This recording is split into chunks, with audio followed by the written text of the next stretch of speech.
In today's video, Hasan is once again going viral for calling half of America terrorists, particularly Republicans. He gets confronted on a progressive podcast for his statement supporting Hamas terrorists. He responds doubling down as always. Streamer Destiny is calling out Hasan for being the biggest hypocrite imaginable. He calls him an inconsiderate clout demon. Massive updates to the Sai Kuno situation. A new accuser has come forward with her story about Sai Kuno. She talks about her sexual encounter with Sai Kuno in a hotel room and implies some serious criminal stuff. Asmongold has responded, calling out the complete BS and how she explicitly admits to giving consent. She also reveals she's mad because she couldn't continue a relationship with him. Classic. Queen of Cringe Pokimane is back and she has finally responded to the Sai Kuno drama, seemingly enjoying the downfall of her friend a little too much. XQC has responded, calling her out for her vague statements supporting victims, reminiscent of her Believe All Victims tweet. They are going back and forth and she is mauling on Twitter and the chaos ensues. Subscribe or you get exposed by an e-ho. Anything but the e-hos. You're cocked. Let's up those numbers! Now let's begin. Right, so Hasan is going viral now for calling half of America terrorists. Very ironic coming from him. Now, quick recap. Last time we talked about a new Hasan clip surfacing of him threatening Charlie Kirk's life. I want to fucking kill him, dude. I want to kill. Whoa!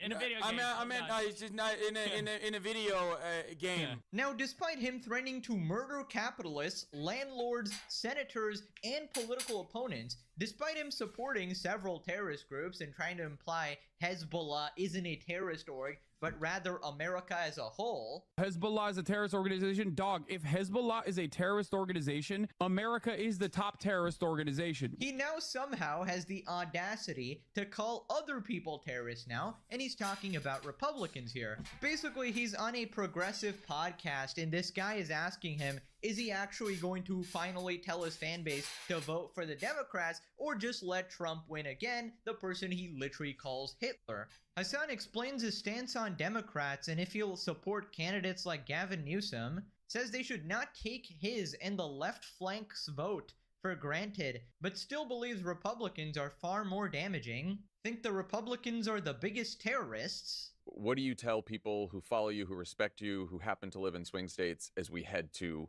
2026 and 2028? I want the Democratic Party to treat me like a never Trumper. I want the Democratic Party to treat me like a triple Trump voter, okay? Because it turns out that's all they're tuned into. So if what it takes for the Democrats to turn around and be like, wait a minute, we're losing this guy, we have to win him over again or whatever, instead of just like taking my vote for granted as they've done so over and over again for the left flank, and then, you know, I'm going to say things that may or may not end up being true, but it doesn't matter. We're so far out from the election anyway that it's like, I'm just saying, look, now is your opportunity to find a good candidate instead. But you see, as we head into these, that like after what we've lived through these last years, the stakes and the stark difference between even a Democrat who you and I might find not up to par, to say the least, versus Vance or whoever the fuck they put up. Of course. I mean, I hate Republicans. I oppose them. I say that all the time. I think that the Republicans are far more damaging. The biggest terrorists, the biggest domestic terrorists in this country, the biggest terrorist internationally is the Republican Party. And not only that, but it's just like I want to fight against the growing fascist movement in this country. Right, okay, so first off, probably calling half the country terrorists is not a good idea, like objectively, right? If you want to get more people to your side, this is what I don't get, right? If you want to be winning elections, the thing you need to be doing is to find common ground and actually be empathetic, right? What you actually want to do is to try and understand the other side, find sort of common ground there, and hopefully convince them to become whatever you want. In your case, you know, communists and terrorist glazers. But yeah, of course, calling everyone a terrorist or domestic terrorist is not a good strategy. And obviously it is objectively false. You cannot be calling half the country terrorists. You can disagree with them, you can call them stupid or their views stupid, and you can even say, in your opinion, that they're destroying the country.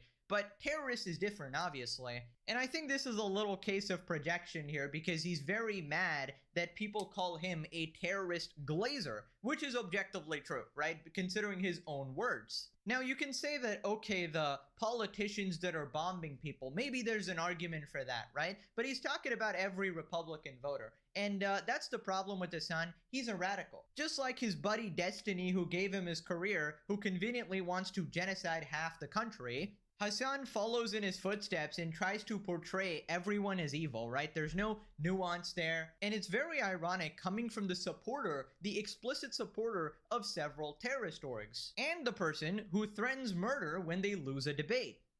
So people responded, he's a millionaire socialist who dropped $3 million on a 5-bedroom Beverly Grove mansion while railing against the rich from his gaming chair. Peak champagne hypocrisy. He calls Republicans the biggest terrorists and fascists, but his greatest hits include America deserved 9/11, favorite flag is Hezbollah, equating liberal Zionists to liberal Nazis, and shrugging off October 7 grapes. You support terrorists. If the Republicans are terrorists, you would be for all of them. Exactly. That's what I said. When he was calling America a terrorist org, I was like, then you would be loving America because Hasan is always on the side of the terrorists. You'd better cater specifically to me and my terror-supporting extremist community's whims, or you won't get our tiny amount of votes. If you don't, I'll call you an agent of Israel. Cheng's nephew. That's basically what he wants to do to the Democrats, right? So for some reason, Hasan is an enemy of basically everybody, right? So he's basically trying to blackmail the Democrats, saying that, hey, unless you completely align with my psychotic views, we won't be giving you any of our votes, right? And then we'll basically let the person he calls Hitler win, right? And the entire party he calls terrorists win. So basically, Hasan cannot even stand by his own words, because if you genuinely thought this man was Hitler and the party is full of these evil people, then you wouldn't let them win. You would do anything at any cost. You would make sure to vote for the other side. But you don't, because you don't believe it. Embrace the far left, lose the center left and independents who decide elections, and cast checks talking about dead Palestinian children as Republicans get elected again. Great business model, Hasan. Oh, brother, it's Eric. Hasan out here dropping truth bombs on Pod Save America like the actual political heavyweight he is. Dude got the left flank on lock. Dems better start courting him properly instead of acting like his vote is guaranteed. Republicans are the real threat. Full stop. Respect. Well, Hasan, that seals the deal. You have the respect of Mr. Eric. Truly the most intelligent man alive. And I love how he says, Dems better start courting him properly, like he's their Valentine or some shit. Somebody just responded with a squirrel eating some nuts. Holy. Thanks for the rundown, Tanky. Hasan's alt account, lol. Imagine. So basically then Hasan gets confronted for his statements about the Hamas terrorists. So my question is, when you say Hamas is 1,000 times better, do you actually mean that? Or is that a rhetorical move or like a solidarity signal? Like what? I mean, it's all of the above. I do mean it. I think it's a rhetorical move because it frustrates a lot of people. I've also said I'm a harm reduction voter. I'm a lesser evil voter, and therefore I would vote for Hamas over Israel every single time. Ah, yes, of course. Hasan is simply a lesser evil voter. Didn't this guy literally have a million arguments with Democrats and liberals because he refused to support the candidate Kamala Harris? And again, just to reiterate, he tweeted out that Trump is Adolf Hitler, so she would obviously be the lesser evil according to him, and he didn't support her. So he's an absolute hypocrite, and this chain of logic completely falls apart. And this basically shows you that this isn't a lesser evil situation. He just wants to support the terrorists. It has nothing to do with Israel. He's just a terrorist dick rider. I mean, I'm so sick of this get out of jail free card that he uses, dude. He always tries to say that, no guys, I'm not saying terrorists are good. I'm saying in comparison to Israel. And half the time it's completely unrelated and he uses it as a justification. I mean, only true intellectuals who have read 1 million tweets can understand Hassan's deeply profound logic. If you don't get it, you're just stupid. I still can't believe Democrats are promoting this idiot. They even try to help him reinvent his image, and yet he's too dumb to accept it. What demo are they hoping to gain out of this? I doubt most of his audience even votes. Yeah, basically he's going on these more like sort of mainstream liberal platforms and trying to fix his reputation, right? Because he was getting destroyed by CNN, for example, and his reputation is going down the gutter after the clip of him, yanking his previous dog's tail, shocking his dog. All these are going viral thanks to the legendary series. So he's trying to do damage control. Right, so then Hassan started molding on Twitter, responds to the RNC and Swan Marcus, says he gets called a lot of false things but not a liar. This was the clip we just watched of Obama's former speechwriter. Hamas is 1,000 times better, I do mean it, says Piker. I get called a lot of false things, Democrat spokesperson, but not a liar. No, actually, we explicitly call you a liar. In fact, a pathological liar. Mr. Lying is OP. Lying is OP, as I say all the time. But he thinks the thing people have called him for 5+ years doesn't apply just because it wasn't said again. He makes me speak Chinese. Oh, bro, that Meat Canyon animation was so goated. Kaya, please! Moving on to Degen Destiny, calling out Hassan for being like the biggest hypocrite imaginable. My expectation is never going to be someone coming out and advocating to seize the means of production. I'm a reformist. Many to my left, which does exist for those of you out there, there are people who are further to the left than me who will say bourgeois elections are unnecessary, and all you're doing is taking away revolutionary potential and feeding it back into the pivoting to try to seem like a Party. You're centrist? shepherd. He always Or not does this centrist, when but he's like mask middle or- on. Yes. Yeah. When he has best friends that he goes out to eat lunch and dinner with every fucking day who don't ever disclose it and are always jerking each other off in the background. They let him come onto their show so that he can stain wash his reputation by coming on and literally doing the exact opposite of what he says on his streams. This is the joke that, I don't know if you caught this when Dan was saying this, when he's like, oh, I just want single-payer healthcare. This is what Hassan does when he's in front of the normie dipshits, like Pod Save America and these other people. As he goes on, he's like, oh, I'm just here to vote for, like, I'm just a reformer, guys. Like, I think that we should just make incremental progress and blah, blah, blah. And then on his own stream, it's like, incremental progress is the tool of the capitalist to control you and to make you comfortable with your current environment, and it's to destroy revolutionary potential in America, which is why you can't be content with the two-party duopoly. It's like, Jesus Christ. Like, it's Or evil voter, and therefore I would vote for Hamas over Israel every single time. How is it that you can vote for Hamas over Israel, but you can't vote for Kamala over Donald Trump? What? That is a crazy statement. Okay, I'm glad that Hassan said that, because I'm sure we're going to spend the next 15 minutes interrogating that statement, right? There's no way that that's just going to fucking sail over this part's head and he's not going to address it at all, right? There's no way, right? Absolutely hilarious. It's crazy how hypocritical he can be. And this basically exposes him, right? His infamous excuse of, I only support the terrorists because Israel bad, guys. Meanwhile, the evidence literally proves that he does this organically for the love of the game. So then he calls Hassan a cringe lord because he keeps bragging about his secret meetings with Zoran. Destiny calls Hassan clout hungry and inconsiderate. I even have disagreements with Zoran from time to time. I'll text him some stuff. I'll be like, yo, cut this out. Oh my God, it's so cringe. It's so transparently cringe too. Holy shit. Oh, you can also tell how, like you can tell how inconsiderate he is of all the people that he's associated with too.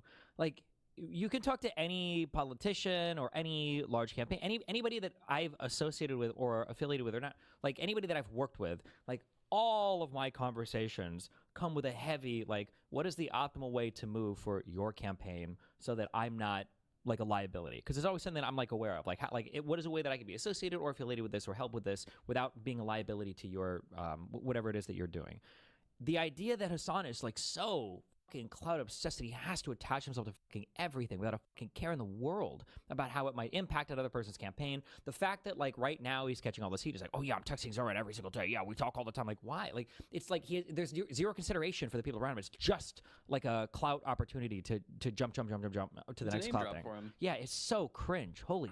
Yeah, the Omega narcissist. You think he gives a shit He just wants to up his reputation. He does not give a shit about the party or actually enacting any meaningful change in America. He's completely and totally self-motivated, right? And he just does this for his PR. He wants to be like, hey guys, I'm good in with the New York mayor, right? I'm such a big deal. All these politicians like me. But every time he makes these statements, it just looks more desperate and pathetic, right? Oh yeah, I'm totally texting him behind the scenes. Okay, Hasan. My girlfriend goes to another school. Also, you're unironically ruining their reputation because any politician that collabs with Hasan is not to be trusted, right? Because they likely are agreeing with his views. Moving on to massive updates to the Sykkuno situation. Apparently, a new victim has come forward with her story, and she talks about some really intimate encounters with Sykkuno in a hotel room, apparently finishing inside her, and it implies it's like some essay type situation. New Sykkuno victim comes forward saying he finished in her without protection in Evo Las Vegas hotel room. I don't sleep with anyone that I'm not dating. And it didn't happen that night. What? I didn't want it to happen.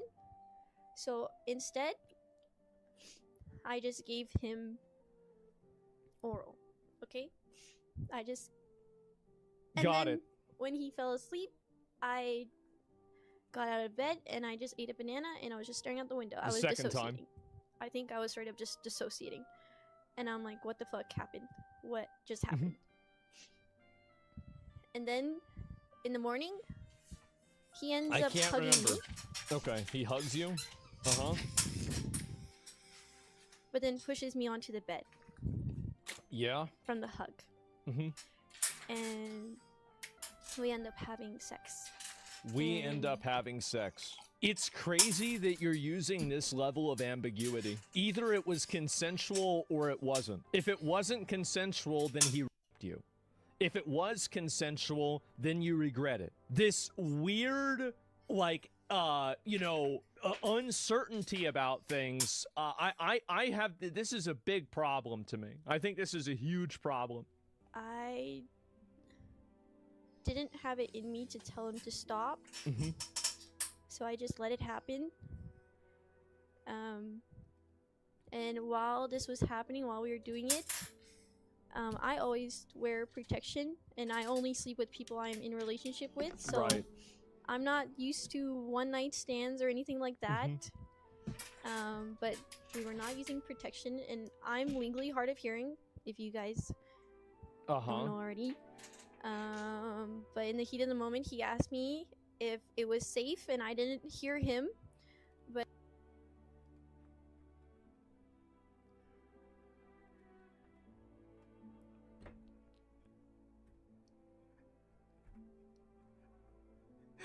Are you kidding me? Are you? Oh my God. What is this? He literally asked her. Oh my God. I just said, mm-hmm. And he finished inside of me, and then that was it. Bro, what the actual fuck did I just watch? Are you kidding me? Right? Are you actually kidding me? This is disgusting, alright? This is the worst accuser so far. So, you admitted he asked you for consent, right? You said, gave him consent, and now you're like, oh nah, I'm actually an innocent queen here. I don't sleep with people who I'm not in a relationship. I'm not a hoe. I'm a good girl. I don't do one-night stands.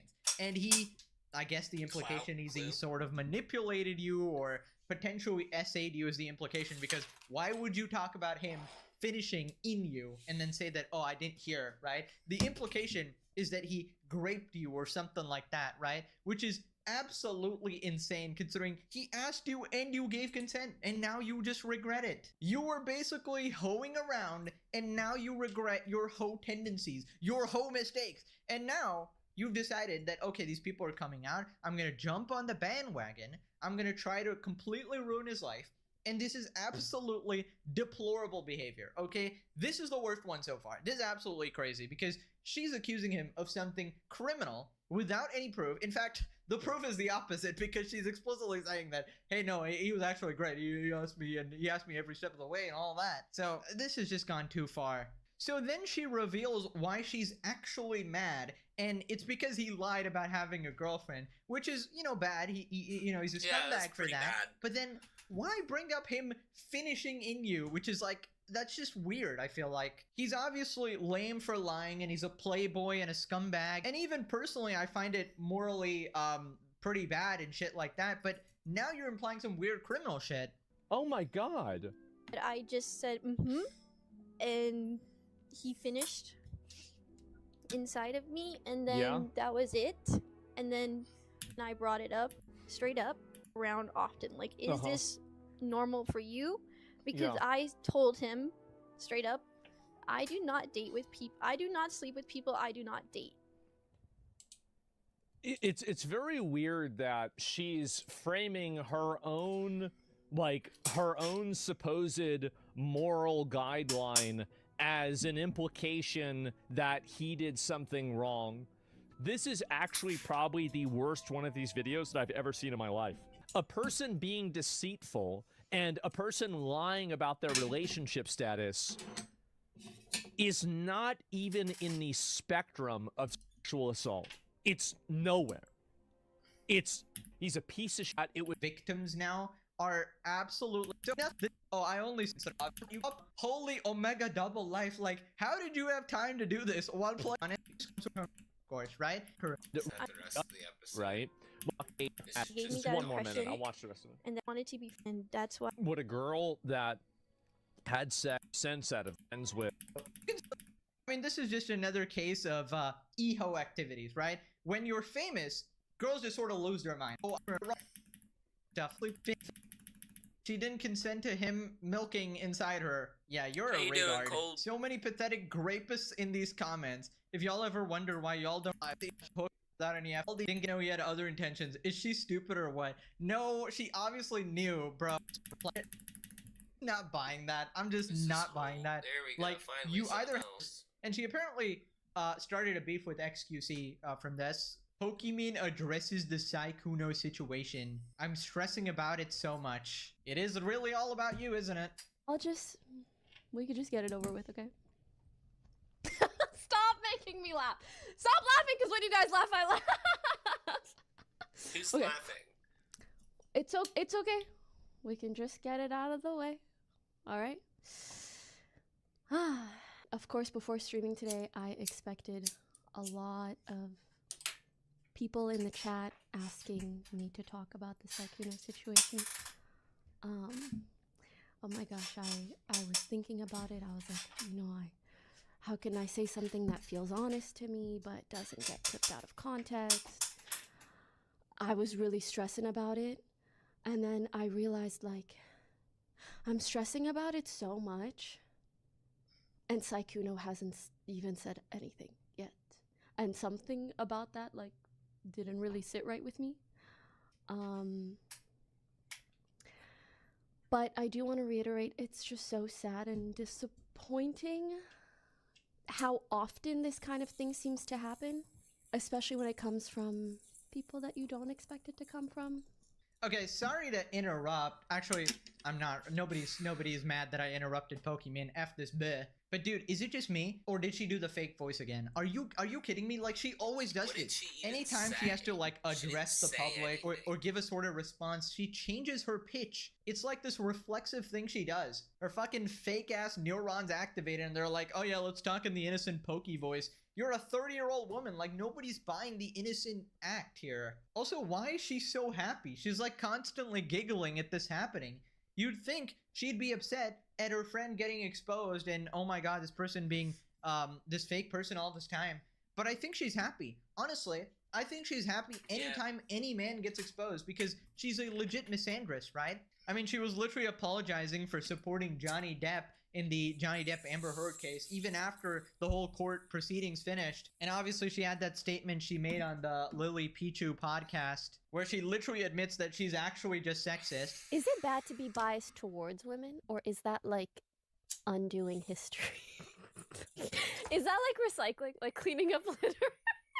Yeah, so I think she's really loving this too much, and you know, she's given these sort of like vague responses, not really clarifying whether she supports the predator allegations. It's just like, believe all victims, believe all victims. I'm Pokey, the queen of PR. And I think what I really want to say is I am just so sorry for all the hurt that's been caused to the victims, to our communities. I feel everyone's hurt and shock and confusion, and I'm right there with ya. I really try so hard to make my channel a safe space for everybody, and I really hope the people that do need to speak up will. And hopefully that's enough addressing it. But I do appreciate how kind everyone in the chat has been. So thank you so much for that. Bro, what the fuck is wrong with you? She is so happy. It's like you would think it's her birthday. It's actually insane. She can't even contain it. She's jubilant. She really ended that clip going, ah. That's how I sound after a hot shower. I'm like, oh wow, that was just great, you know? And like the audacity, you're literally the fakest person of them all. I wouldn't be surprised if you had double the skeletons of Sykkuno. Except I feel like the difference is that everybody already knows you're fake. Sykkuno actually managed to hide it, right? And she really goes, you know, I try to make this a safe space for everybody. Except men. You don't really like men, considering you admitted to being biased against them. And that thing she said of like, oh, I hope the people will speak up or whatever. It's the most vague, non-response bullshit thing there is. And essentially what she's doing is she's encouraging anybody else to come out with their story as well and basically pile on to Sykkuno, right?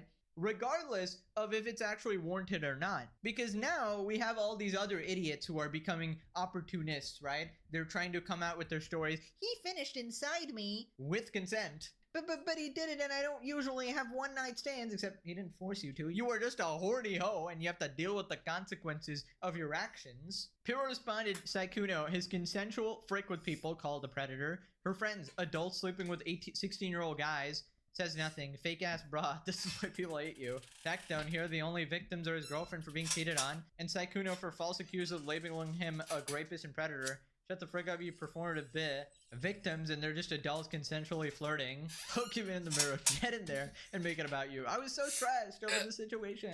Right, so then XQC responds, and he gets in a beef with her. But I do want to reiterate, it's just so sad and disappointing. If his girlfriend didn't say anything, right, and they didn't say anything, why the fuck does everybody feel like they are owed a response and they're owed something out of the two only involved parties? Now, riddle me this, riddle me that. In this story, two adults are having a potential problem that's being told by a third and fourth party, right? And we're being gaslit in real time that the guy has to spill the beans about what's going on in what we think is a problem, what we think is happening, but we can't confirm. Now, please be vocal about who are the victims and what are they a victim of? Boom. Boom. Because there's an S, right? So clearly there's multiple victims. Now, what I want to know is who are the victims and what are they victims of? Listen, in my opinion, I feel like there are victims, but it needs to be clarified that it's victims of like cheating. You know, he lied to these girls, telling them, oh, he wasn't in a relationship, so he kind of baited them, right? So I would say that they're victims of his lying or his manipulation. But I really hate like the vague really posting, been right? accused She of being a obviously needs to be fuckboy. more clear with it because right now Which, I people mean, are out there calling him isn't a good, but predator. it's not So she's illegal. obviously got to be more clear with any statements here. And I just find it insane that these people were so close, right? They were buddy all these years, and that's all you got. Nothing more to say. Always just trying to save your own reputation, your own career, worrying how you're perceived to the audience, making sure you're cutting off the poisonous Hydra head, right? Because these were all a group of friends, and like, oh no, How do I he's say affecting your my name? plot How you right now. doing, Cut Craig? him off. Like they can never speak from the heart or tell a real story, like something about how did you know this guy on the day-to-day or something like that. But you can't expect any bit of like fucking human response from these people. They're just a bunch of snakes. Because Pokimane doesn't care about the victims. Her Twitter response to XCC proves that. It's about being performative and looking righteous so she can stay relevant to QT's crowd. Right, so XCC tweeted this. Who are the victims? Please elaborate on the victims of what, Pokimane? And it got like 30k likes. Only victims are his girlfriend and Saikuno. I'd say, some other girls could be the victims, but they're not the same type of victim. They're different victims in different ways. I mean, you can be the victim of lying, I guess, or manipulation, whatever. WestJet here. LA streamer cabal shaking in their boots right now. True. Also, you need to get off Twitter, man. It's complete brain rot. So then Pokey responds, you realize that people can be victims of cheating, right? He responded, using lingo that's used for predators, groomers, and pedos for a cheater is kind of crazy. Just because that's context you hear it in doesn't mean it's the only one. And she links the definition of victim. Except you said victims, which is plural, which implies multiple. Clearly there's more than one girl he's speaking to and likely thought that they were exclusive. Y'all are fighting over semantics when there's a larger problem here. Ironically, I'm the victim of Pokimane's toxic social comprehension. Listen, I don't really care about the word victim, okay? It's just a matter of interpretation, obviously. I think the main takeaway here is how unbelievably fake these goody two-shoes streamers are, right? Anyone who tries to portray to their audience that they're the most innocent person in the entire world, they're like, they do no wrong, they're not edgy at all, they're perfectly PR, they're as progressive as humanly possible, and behind the scenes there's some fucking weird F-boy, horny gooner, Pokimane, fake buh. It's like, every time, these are not real people. Now click this video or you suffer the fate of every Hassan friend. Holy moly, it's just cinema. What have I been saying? Okay, thanks for watching, bye-bye.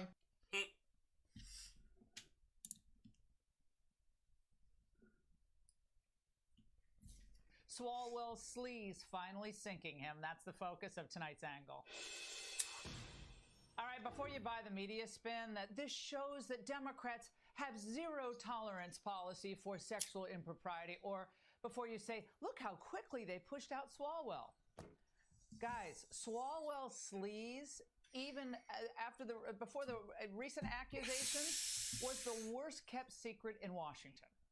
This thing has been an open secret and whispered about amongst the campaigns for months, that this Swalwell thing could break. Now former Congressman Eric the Creep Swalwell, long before last week's sexual assault allegations, well, everything about him oozed ick, from the minor things like passing gas during an interview. The evidence is uncontradicted that the president used taxpayer dollars to ask the Ukrainians to help him cheat an election. Like his dalliance with Fang Fang, the Chinese spy. Well, it was obvious. He was a sleazebag. Oh, but that's even funny. the slimiest survive House Ethics Committee investigations, which he did back in 2023. But his dealings with that Chinese operative named Fang Fang, a.k.a. Christine Fang, spoke volumes. The communist agent not only fundraised for Eric Swalwell's campaign, but she got so close to him that she managed to place an intern inside his office. Oh, wow. But during it all, he remained a reliable attack dog against all things Trump. And years before, he assailed Brett Kavanaugh over 30-year-old accusations from Christine Blasey Ford.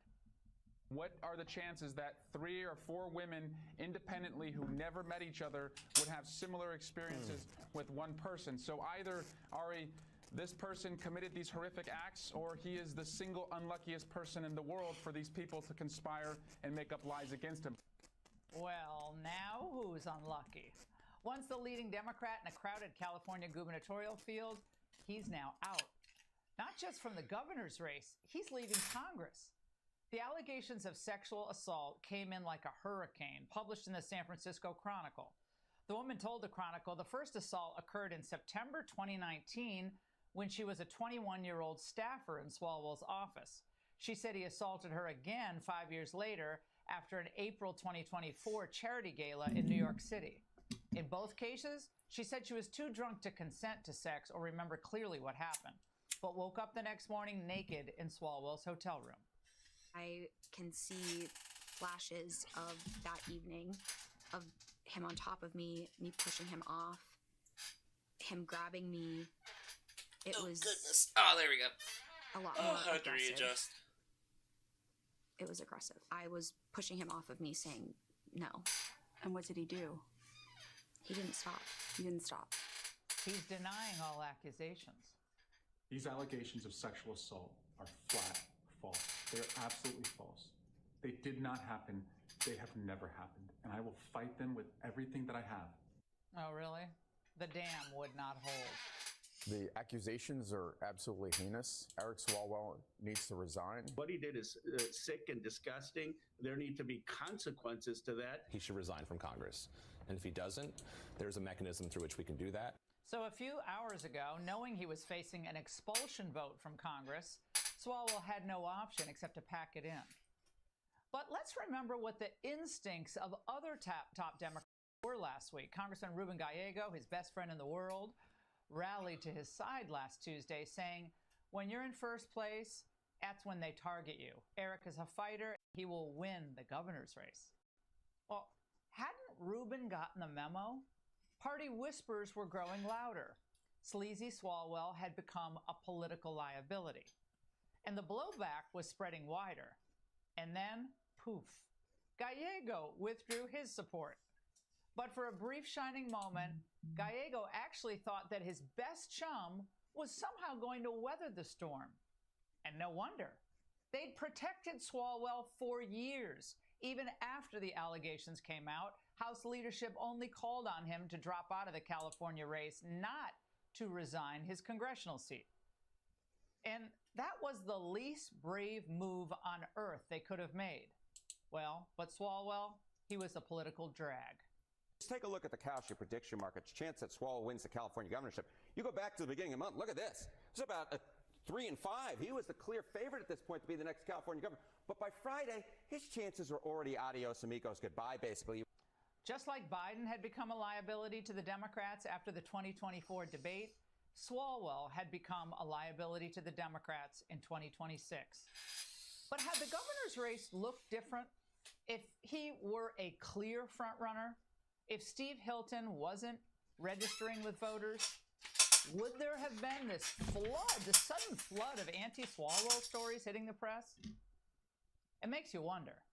I mean, allegations of an illegal nanny from 2022, and we're just hearing about them now? A little odd, don't you think? As the Swalwell controversy swirled, Kamala showed up at the Sharpton soiree in New York with her typical tired, lame commentary. Of course, that President Trump was running his party like a gangster. And then he kind of acts like a mob boss. So then he's kind of like, well, you know, you take Eastern Europe, and I'll take the Western Hemisphere. And then you over there, you get Asia. And we'll just divide it up. Oh my God. Like a mob boss. Don't you miss that? But who really has the mob mentality here?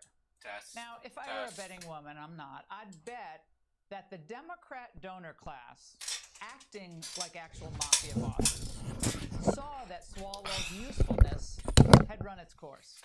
So he was dispensed with.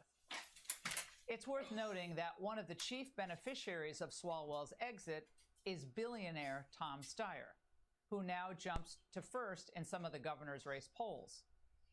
But the idea that this is all new information about Swalwell, and that his colleagues are shocked as it, I mean, come on. It's as farcical as it was that their claims that they didn't know Joe Biden was mentally MIA. Whoever has the power to dig up the old dirt on Swalwell and force him to resign from Congress probably also has enough power to pick the Democratic nominees for president and vice president in 2028. And while I realize that the press, they're just not the slightest bit interested in understanding how the Democratic Party actually functions, but knowing who makes these decisions, that would tell voters a lot about the real motivations. And that's the end. Oh, goodness. Fox News alert, the U.S. naval blockade of Iran is 10 hours in, and it's already beginning to buckle. Right now we have a blockade. They're doing no business. I didn't like seeing boats come out if they were doing business with Iran, but if they weren't, no boats came out. So now Iran is doing absolutely no business, and we're going to keep it that way very easily. Don't forget, their Navy is gone, their Air Force is gone, their anti-aircraft is gone, their radar is gone, and their leaders are gone. Thanks a lot. The president's warning, if any Iranian ships come anywhere close to our blockade, they'll be immediately eliminated. U.S. Marines are ready to board Iranian oil tankers, and CENTCOM's ready to neutralize any Iranian fast attack boats that slip into the strait to cause mischief. One of Iran's surveillance drones flew too close to one of our destroyers, and we blew it out of the sky. And 2 tankers flying under false flags on their way to China were already intercepted and turned away. This is completely reversing everything Iran did to the strait. Now, every nation's ship in the world can sail out except Iran's. 15 American warships are involved in the operation. The mission to free the strait got underway this weekend when 2 guided missile destroyers sailed straight up the gut. The USS Frank E. Peterson and the USS Michael Murphy were the first 2 warships to bust into the strait since the start of the war. The regime threatened to attack if American ships entered. We did it anyway, and they did nothing. And we're about to start clearing the strait of mines, so oil tankers have a clear path out. The Iranians dropped some mines into the strait, but they forgot where they put them. But we have some tools at our disposal, like our Kingfish drones. They're shaped like a torpedo and use sonar to map the seabed and locate hidden explosives. Our Knifefish mine hunters scan the seafloor too. We also have basically remote-controlled jet skis, mine hunters that search the water's surface. Our littoral combat ships deploy a wide variety of anti-mine packages, even Seahawk helicopters that can spot. Am I hearing that you went through 3 cans of Zens today? What the? I didn't even say anything about that. What the hell? Counting the amount of times you put it in your mouth. I haven't even mentioned that. I haven't even mentioned. What are you on about? I don't even use them. I don't even do them. I don't know who you've been talking to. Millie delights. He's talking about broccoli, 6 good friendships. Yeah, 6 good friendships. Maybe some broccoli, some carrots. Maybe a quick run on the treadmill for 6 minutes. Am I hearing that you went through 3 cans of Zens today? What the? I didn't even say anything about that. What the hell? Counting the amount of times you put it in your mouth. I haven't even mentioned that. I haven't even mentioned. What are you on about? I don't even do Zens. I don't even do them. I don't know who you've been talking to. Millie delights. He's talking about broccoli. I was watching some stuff about this Will Smith. Will Smith's wife is going viral, humiliating the poor dude again? No. No. Now, mind you, Will and I were not together. We hadn't been together. 2016. What did she write a book about how she cheated on her husband? I decided to take myself to the table, and Will's not ready. He's not ready. And I'm like, so I'm like, well, I'm going to have to speak my truth.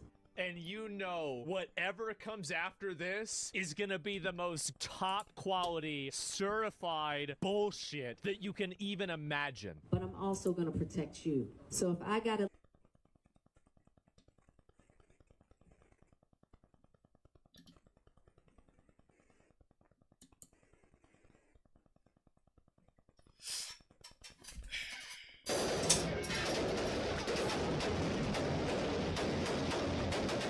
Tonight, Mexican authorities say they've killed the drug kingpin known as El Mencho, the leader of the Jalisco New Generation Cartel. El Mencho made Jalisco New Generation Cartel from something that was not known to the most powerful drug cartel in the world. I'm here with Canal 5 Latinoamerica. We just arrived to the house where they got Mencho. Windows are shot out. Everything is torn apart. It looks like the military came through the front, the forest area in front of the house because it's all burned down. Some of it, actually, as we were driving by, is still on fire or smoking. It's like smoldering. Let's talk about the actual El Mencho raid. What happened there? What happened was there was 2 Mexican Special Forces units, one from the military, and it looks like in the National Guard, kind of did the outer perimeter. And there was a significant shootout, and they killed El Mencho and a couple members of his bodyguards. There is interesting reporting that's coming out indicating that El Mencho might have been executed. So he surrendered and they executed him, which wouldn't be surprising. We've seen the Mexican military do that, especially for high-level figures where they don't want to deal with that person.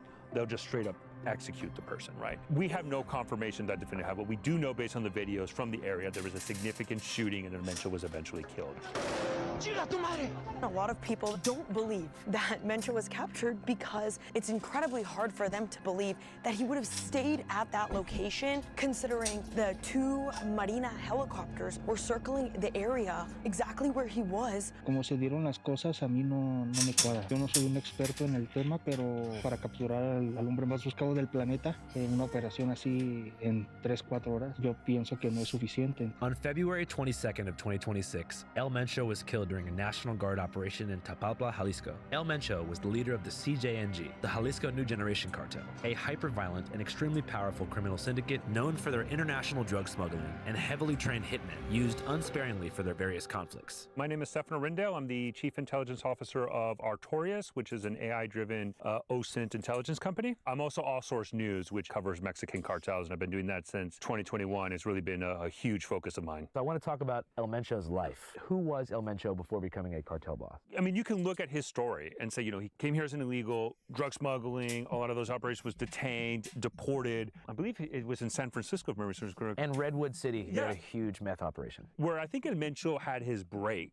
Like, how do you make not only the most powerful drug cartel in Mexico, but the most powerful criminal organization in the world? And I think it's because of his connections with the Valencia Gonzalez family. His wife, that then they got separated, I believe in 2018, was Rosalinda. That family controls all the money. So when he was deported and he was kind of still doing all the drugs here, this was a huge explosion in growth. That it just, I think, caught a lot of people off guard because we had no hardcore evidence of a lot of the things about him. And that just shows that he was able to operate very secretively in the shadows, but even still was able to influence large segments of America and Mexico. He was very unique in his game. He knew how the money and the guns intertwined. He knew the network and the families. He knew the corruption and the politicians, and he knew how to play everybody against each other to enable him to grow to the power figure that he is now. Imagine the corporation Amazon and the Blackwater, right? The mercenary group in the U.S. merge into one. That's what a cartel is. The Trump administration, for example, has 6 cartels designated as foreign terrorist organizations. The Sinaloa Cartel, the Gulf Cartel, the Northeast Cartel, the United Cartel, the La Nueva Familia Michoacana, and the Jalisco New Generation Cartel. There's more than those 6. Each of them operate in different areas. They make money certain ways. They have different plaza bosses, etc. If you look at Mexican cartels as a whole, they would be considered the 5th largest employer inside of Mexico. Jalisco New Generation Cartel makes billions of dollars every year in just oil smuggling into the U.S. Avocado trade, lime trade. I mean, they're involved in so many industries, and that's why they're so powerful. And I would even, there's even suspicion that El Mencho has a dominance just in the drug trade and the cocaine trade. I mean, he has really built in a decade an empire of a Mexican cartel. Once we got word that the operation was carried out against El Mencho, we got in touch with ironclad reporter Katarina, who went boots on the ground in Tapalpa within 24 hours. This is the region where El Mencho was captured and killed. There's a massive police presence around me, as you can tell. A few burned vehicles and storefronts. It's also important to keep in mind that tonight is supposed to be El Mencho's funeral. And the CJNG have requested that the Mexican government return the body, repatriate the body to the cartel. There's a threat that if they don't repatriate the body, they will shoot everybody up, cause chaos again like they did. We're literally at the spot where Mencho was captured and killed. ¿Ustedes escucharon lo que pasó aquí? O sea, ¿escucharon todo el caos o...? We're driving up to one of El Mencho's homes here, and you can see residue of a burnt vehicle on the pathway to Mencho's house. We've seen a lot of this going on where you can see where a vehicle was burnt. This whole forest area behind us is actually completely destroyed by shootouts, fires. They were burning everything down. Estuve contigo ahí en varias de las viviendas y no me cuadra nada. Para empezar, estuvimos en una cabaña. No tengo que ser ni del FBI ni de la CIA para saber que los casquillos que estaban ahí en una habitación de 4x4 los habían tirado ahí, son calibre 50. Ahí no pudieron haber sido disparados. Nunca. Si a alguien le pegó ese casquillo, estuviera ahí un sangrerío. Pero dentro de los cuartos no había nada. Absolutamente no había ni una gotita de sangre. Y los vidrios intactos, las paredes intactas. Yo no sé qué es lo que se pretenda con todo esto, pero para mí no es real. For veteran reporters, it was hard to believe that the raid was actually being executed. El Mencho was used to having the cops in his pocket, and generally, the raids against drug lords in Mexico are typically for show and don't result in anything tangible. Delta 1. Hey, ¿quién habla? Mira bien, hijo de tu puta madre. Soy Mencho, güey. Relaja tu puta gente a la verga. Soy Mencho, güey. Hasta tus putos perros te van a matar si no te relajas, güey. ¿Cómo ves? Ya está, señor, ahorita los bajo. I saw the first videos that said, hey, there's an operation in Tlalpan, Jalisco, right? It's like, oh, okay, Mexican operation, they're targeting a cartel. That's normal. And then we saw subsequently afterwards reports of what we would call these narco blockades, right? The burning of the vehicles and all that. But it was kind of like in a specific area, very kind of close to Jalisco. That's a normal occurrence. Then we started to see it in Puerto Vallarta. And Puerto Vallarta, again, it's a major tourist area. So generally, they don't want to necessarily do it in Puerto Vallarta unless they absolutely have to. So that's my first little red flag that something big is going on. And then the second one is that we started to see the violence spread from the narco blockade. So it wasn't only in Jalisco, then I started Michoacan, and generally when you see two states, that's like a very senior guy. But what was very interesting, it wasn't just in two states, it was in Jalisco, Michoacan, Colima, Aguascalientes, Tamaulipas, even some areas I believe in Tabasco, right? Guanajuato. It was basically all the territories that Jalisco New Generation Cartel controls. Super fast, super quick, spread out over, and then it became very clear. There's only one man who is able to cause this level amount of violence. And I remember tweeting about it before it became confirmed, like, it has to be El Mencho. And then subsequently, we got the report that he was killed. And then what was interesting was that shortly afterwards, the Jalisco New Generation Cartel said, okay, we're on a war path. It's important to note that the violence in Puerto Vallarta and other parts of Mexico was very much physical damage. Like, they didn't target Americans, and for the most part, they didn't even target civilians directly from a casualty perspective. They targeted businesses, but they weren't going for civilian casualties. But what they did specifically target, and very effectively, was the Mexican National Guard. I believe the last casualty figures we got was 28 Mexican National Guard soldiers were killed in the aftermath of that operation in directed attacks by Jalisco New Generation Cartel for retaliation. So they slaughtered a large contingent. Like, that is the most violent day for the Mexican National Guard since their inception during the previous Mexican president. And that was Jalisco New Generation Cartel sending a message saying, we're not going to tolerate this and just take it for granted. The reason I wanted to go to these two towns in Jalisco, El Grullo and Autlan, is because this was essentially ground zero for all of the chaos that ensued following El Mencho's capture and kill. And there was one individual who was held responsible for this, and he went by El Tuli. He was in this town we went to, El Grullo, and he was the one who told CJNG, lock down, this is war, and basically burn Mexico down. Prompting the U.S. State Department to issue a rare shelter-in-place order for all Americans in those locations until further notice. And he was actually the one responsible for sending the order that for every National Guard member that they kill, the perpetrator will receive 20,000 pesos. I keep wanting to call it a war zone, but I also, don't want to declare that, although it really does look like that. I mean, when we're looking at all of the cartel lookouts, the military presence that eventually happened, the burned vehicles, the burned businesses, it looks like a war zone. The very place where one of the right-hand members in the CJNG and the person really responsible for making the call for everyone in CJNG across the country to start burning shit down and taking out National Guard, this is where he was taken out. When we arrived there, is a heavy cartel presence. No military, no police until we were leaving, and that chaos became very obvious. The CJNG's violent response to El Mencho's death has spread across 20 of Mexico's 32 states. As power dynamics continue to shift among the cartels and government ops, the rise in violence and retaliation attacks indicate a growing struggle for control of the land. Hey, what's up, guys? I'm not in Mexico at all. I'm in Canada, inside of an old-growth, beautiful forest called Stanley Park in Vancouver. but I want to show you guys something real quick. So on my phone here, I got Ground News pulled up on my phone, which is a super fire, dope. So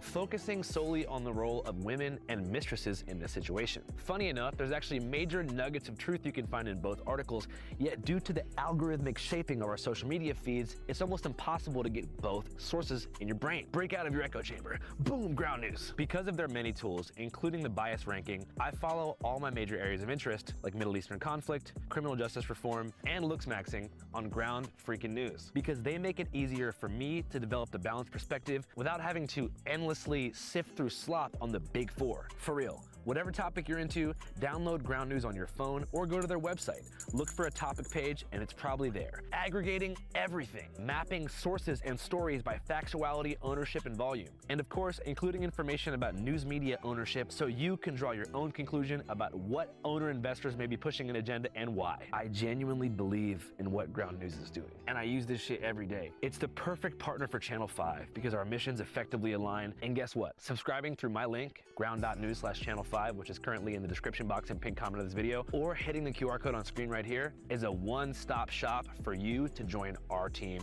Channel 5 Ground News Nation, algorithmic echo chamber explosion. Boom! And guess what? If you subscribe through my link right now, you can get a whopping 40% off the unlimited link at the can detain you. The problem in Mexican cartels, that's completely broken down. And that's the new problem set that we're dealing with, and that's militarization of the drug cartels. You have transactional cartels and territorial cartels. So what are the transactional cartels? What you're saying, the drugs. I need to sell the product. There's buyers in the US, so we got to get this there. A key example of this, if people see Narcos, Mexico, the series, the beginning of the Guadalajara cartel with marijuana, right? That's all they cared about, push drugs. The other cartel is the territorial cartel. And we were talking this earlier. Who would be a perfect example of a territorial cartel? The Zetas, right? What do they care about? They want territorial control because that's how they get money. Because they control the territory, so the routes, the drugs get pushed. And specifically, for those who don't know, the Zetas controlled Tamaulipas and the Gulf region. So they wanted to be able to control the smuggling route into places like Nuevo Laredo, Reynosa, etc. Yeah, all those areas. And they used to be gunmen and the kind of the armed wing of the Gulf cartel. And they said, hey, we can make more money. So how do we make money? Well, we got to kick the Gulf cartel out of here. That's how they did it. And they became a territorial cartel. One of the fundamental issues of a territorial cartel, though, although all cartels are violent, is that they put a primary importance on the violence because they need to control the territory. And think about it in broad sense like a war zone, right? Russia, Ukraine. They're fighting for territory, so there's a lot of violence to get there. So we're starting to see, I think, in the broad sense, every single cartel is kind of slowly transitioning into a primarily territorial focus. And that territorial focus inherently makes them more violent. Even if they lose money on drug trade, they can still make money other ways, even just extorting the civilian population and stay relevant. So the violence is almost a tool of creating fear. So the fantastical violence, bodies from bridges, decapitating people and leaving a message written on like a piece of cloth on the side of the road, that's to freak people out so they don't try to dispute the territorial control of the area. There's some areas that you get just a sheer level of brutality that I think shocks even those who've seen it. Like when I was deployed, I saw ISIS execution videos, and I can say hands down that the cartel videos are worse. And one of the most brutal ones, I want to explain this without sounding like a psychopath, but I think it's very important. Well, you didn't do it. So it's okay. But the fact that I think I caught it kind of concerns me. And in this specific video, what happened was it was a bunch of guys in the CDN, typical execution video, they're on the back, and then they have a guy kneeling in front of them who belongs to La Línea. La Línea is basically the Juarez cartel. And this was done in northern Zacatecas, which is a huge conflict zone that CDN historically has a presence, even though right now it looks like it's been reduced. But what they do the whole spiel.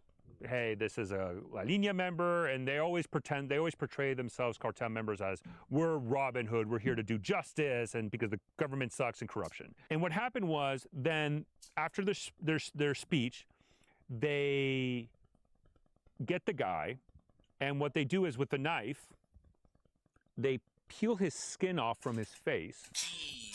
And then they remove the skin surgically, basically. So you see like the muscles with the skulls and the eyeball and everything. They remove it. They open his chin up all the way down here, completely open it, remove the tongue, and then they cut off the heart.